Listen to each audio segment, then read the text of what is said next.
Gunung Salak, yang terletak di perbatasan Bogor dan Sukabumi, Jawa Barat, bukan hanya dikenal sebagai destinasi pendakian yang menantang, tetapi juga sebagai salah satu gunung paling misterius di Indonesia. Dibalut oleh hutan tropis yang lebat, kabut tebal yang kerap turun secara tiba-tiba, serta medan yang terjal dan penuh jurang, Gunung Salak seolah menyimpan aura magis yang membuat siapapun yang mendakinya merasa waspada. Keindahan alamnya yang memesona, mulai dari air terjun tersembunyi hingga jalur-jalur liar yang belum banyak dijelajahi, menjadi daya tarik tersendiri bagi para petualang. Namun, di balik keindahannya, gunung ini juga menyimpan berbagai kisah mistis yang tak kalah menarik, mulai dari suara gamelan gaib, kerajaan gaib Pajajaran, hingga cerita paling menyeramkan tentang keberadaan Kampung Setan, sebuah lokasi misterius yang dipercaya sebagai kampung gaib yang muncul di dunia manusia hanya dalam kondisi tertentu. Cerita-cerita ini telah menjadi bagian dari folklore lokal dan sering diceritakan ulang oleh para pendaki, warga setempat, maupun pencinta kisah mistis di seluruh Indonesia. Cerita tentang Kampung Setan bermula dari pengalaman nyata seorang pendaki bernama Andi Prasetyo, yang memutuskan untuk menjajal jalur pendakian Gunung Salak secara solo. Sebagai pendaki berpengalaman, Andi merasa cukup percaya diri meski ia tahu bahwa jalur yang akan dilaluinya dikenal memiliki reputasi angker dan sulit dilalui. Hari itu, cuaca awalnya cukup cerah, namun seiring perjalanannya menembus hutan dan medan berbatu, kabut mulai turun secara perlahan, menyelimuti jalur pendakian dengan suasana kelabu yang menyesakkan. Andi sudah berjalan selama beberapa jam tanpa henti, dan tubuhnya mulai terasa lelah, perutnya keroncongan, serta pikirannya sedikit mulai goyah karena kesendirian dan hawa dingin yang menggigit. Dalam kondisi seperti itulah, ia melihat sesuatu yang tampak seperti penyelamat, sebuah warung sederhana yang berdiri di tepian jalur, tampak kontras di antara lebatnya hutan dan kesunyian. Warung itu tampak hidup dan berfungsi layaknya warung pada umumnya, ada asap dari dapur, suara orang-orang berbicara, dan aroma makanan yang menggoda indera. Tanpa berpikir panjang, Andi melangkah masuk ke dalam warung tersebut.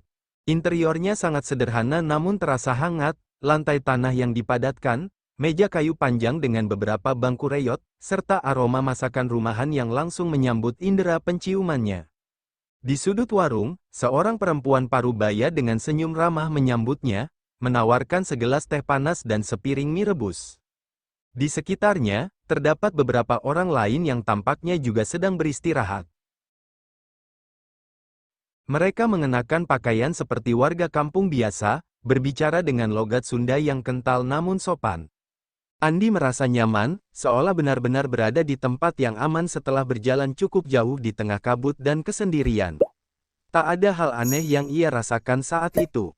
Ia menikmati hidangan, bahkan sempat mengobrol ringan dengan pemilik warung yang mengaku sudah lama membuka usaha kecil di jalur itu demi membantu para pendaki. Semua terasa begitu nyata dan masuk akal, hingga tidak ada sedikit pun rasa curiga dalam diri Andi. Setelah kurang lebih 30 menit beristirahat dan mengisi tenaga, Andi merasa tubuhnya jauh lebih segar dan siap melanjutkan pendakian. Ia berpamitan dengan ibu pemilik warung yang tetap tersenyum hangat, bahkan sempat memberinya segelas air sebagai bekal tambahan. Ia juga sempat menoleh ke arah para pengunjung lain yang sekilas membalas senyumannya, meskipun tak satu pun dari mereka berbicara langsung dengannya.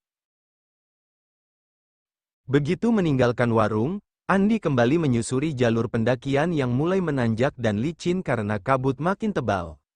Dalam hati, ia merasa cukup bersyukur telah menemukan tempat singgah di tengah kondisi seperti itu. Namun, satu hal yang sempat terlintas di benaknya adalah betapa anehnya lokasi warung itu, terlalu jauh dari permukiman, dan tak ada tanda-tanda jalur logistik menuju tempat tersebut. Tapi karena tubuh dan pikirannya sudah kembali bugar, Andi mengabaikan perasaan ganjil itu dan fokus pada tujuannya menuju titik selanjutnya di pendakian. Perjalanan kembali terasa normal setelah Andi meninggalkan warung tersebut. Ia melanjutkan pendakian tanpa mengalami gangguan berarti, meskipun jalur semakin sunyi dan tak ada satupun pendaki lain yang ia temui. Anehnya, ketika Andi akhirnya mencapai pos berikutnya beberapa jam kemudian, Seorang penjaga pos yang sedang bertugas bertanya dengan nada heran, "Mas naik dari mana tadi?" Andi menjelaskan rute yang ia ambil, termasuk menyebutkan warung tempatnya beristirahat sebelumnya. Namun reaksi penjaga pos langsung berubah, dari ramah menjadi bingung. Ia mengatakan bahwa tidak pernah ada warung di jalur yang Andi lalui. Bahkan, daerah yang disebutkan Andi adalah kawasan hutan rapat yang nyaris tidak pernah dijamah warga, apalagi untuk membuka usaha seperti warung. Merasa yakin dengan apa yang dilihat dan dialaminya, Andi sempat bersikeras. Namun semakin banyak ia menjelaskan, semakin jelas pula bahwa apa yang ia lihat barangkali bukan berasal dari dunia yang sama. Perasaan tidak nyaman mulai menjalari pikirannya, tapi ia masih berusaha berpikir logis, mungkin saja ia salah jalur atau terkena ilusi akibat kelelahan.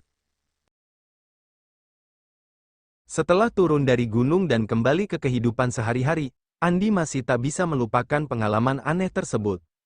Rasa penasaran mendorongnya untuk mencari tahu lebih lanjut tentang kemungkinan adanya warung atau kampung tersembunyi di jalur yang ia lalui. Ia menghubungi komunitas pendaki, bertanya kepada warga lokal, bahkan mencari peta-peta lama yang mungkin mencantumkan bekas permukiman di area tersebut. Namun hasilnya nihil, tak satu pun orang mengetahui keberadaan warung seperti yang ia deskripsikan. Bahkan, beberapa pendaki berpengalaman menyebut bahwa area itu dikenal sebagai salah satu zona terlarang, tempat di mana beberapa pendaki pernah mengalami kejadian mistis atau tersesat secara misterius. Semakin dalam Andi menyelami cerita-cerita lokal, semakin jelas bahwa apa yang ia alami bukanlah hal biasa. Ia bahkan menemukan kesaksian dari orang lain yang juga mengaku pernah bertemu dengan tempat yang mirip, namun selalu berakhir dengan cerita yang tak bisa dibuktikan secara fisik. Warung itu seperti muncul hanya untuk mereka yang berada dalam kondisi tertentu, kelelahan, kabut tebal, dan mental yang tidak sepenuhnya stabil. Seiring waktu, Andi mulai memahami bahwa pengalamannya kemungkinan besar berhubungan dengan apa yang dikenal masyarakat sekitar sebagai kampung setan. Kampung ini, menurut cerita turun-temurun, adalah wilayah gaib yang terkadang muncul di dunia nyata, hanya dapat dilihat oleh orang-orang tertentu dalam kondisi tertentu pula. Kampung tersebut tidak selalu tampak menyeramkan, sebaliknya, ia bisa menyamar sebagai tempat biasa seperti rumah warga, ladang, bahkan warung seperti yang Andi temui. Keberadaannya diyakini berada di antara dimensi, dan dipercaya sebagai ruang yang menguji manusia, apakah mereka serakah, sombong, atau justru penuh rasa syukur dan rendah hati. Beberapa orang yang mengalami pertemuan dengan kampung ini mengaku kembali dengan selamat, tetapi tidak sedikit juga yang kemudian mengalami mimpi-mimpi aneh, gangguan tak kasat mata, bahkan hilang secara misterius. Andi pun mulai merenungi kembali sikap dan pikirannya saat itu, apakah kondisi mental dan emosionalnya saat lelah mendaki membuatnya rentan, sehingga bisa melihat sesuatu yang tidak terlihat oleh orang lain. Sejak kejadian itu, hidup Andi tak lagi sama. Meski ia tampak menjalani hari-hari seperti biasa, ada perasaan yang terus mengganggunya, semacam ikatan halus yang menghubungkannya kembali dengan tempat itu. Beberapa malam, ia mendapati dirinya bermimpi berada di warung yang sama, duduk di bangku kayu, menghirup teh panas, dan melihat si ibu pemilik warung yang tersenyum tanpa suara. Dalam mimpi itu, segala hal terasa begitu nyata, seperti deja vu yang berulang tanpa henti. Anehnya, tiap kali ia bangun, aroma kayu bakar dan teh panas seolah masih tertinggal samar di udara kamarnya. Ia bahkan sempat terbangun di tengah malam dalam keadaan kedinginan, seakan tubuhnya baru saja melewati kabut pegunungan. Andi mulai mencatat mimpinya dalam sebuah buku harian, mencoba memahami apakah pengalaman itu memang sebuah bentuk panggilan, atau hanya efek psikologis dari trauma pendakian. Namun semakin ia mencatat, semakin jelas satu hal, ia tidak bisa sepenuhnya melepaskan diri dari keberadaan kampung itu, sebuah tempat antara mimpi dan kenyataan, yang telah mengubah pandangannya tentang dunia selamanya. Kini, setiap kali mendengar cerita tentang Gunung Salak dan kisah-kisah mistis yang menyelimutinya, Andi tidak lagi menganggapnya sebagai bualan atau mitos semata. Ia tahu, ada hal-hal yang tak bisa dijelaskan dengan logika manusia, Dan ada tempat-tempat yang hanya bisa diakses oleh mereka yang dipilih oleh sesuatu yang lebih besar dari dirinya. Kampung Setan bukan sekadar legenda bagi Andi, ia adalah bagian dari hidupnya, sebuah pengalaman yang membuka mata akan dimensi lain yang hidup berdampingan dengan dunia manusia. Meski ia belum berani kembali ke Gunung Salak, ada bagian dari dirinya yang selalu merasa terhubung, seolah suatu hari ia akan dipanggil kembali. Bukan karena ia ingin mencari jawaban, tapi karena sebagian jiwanya mungkin memang pernah, atau masih, berada di sana.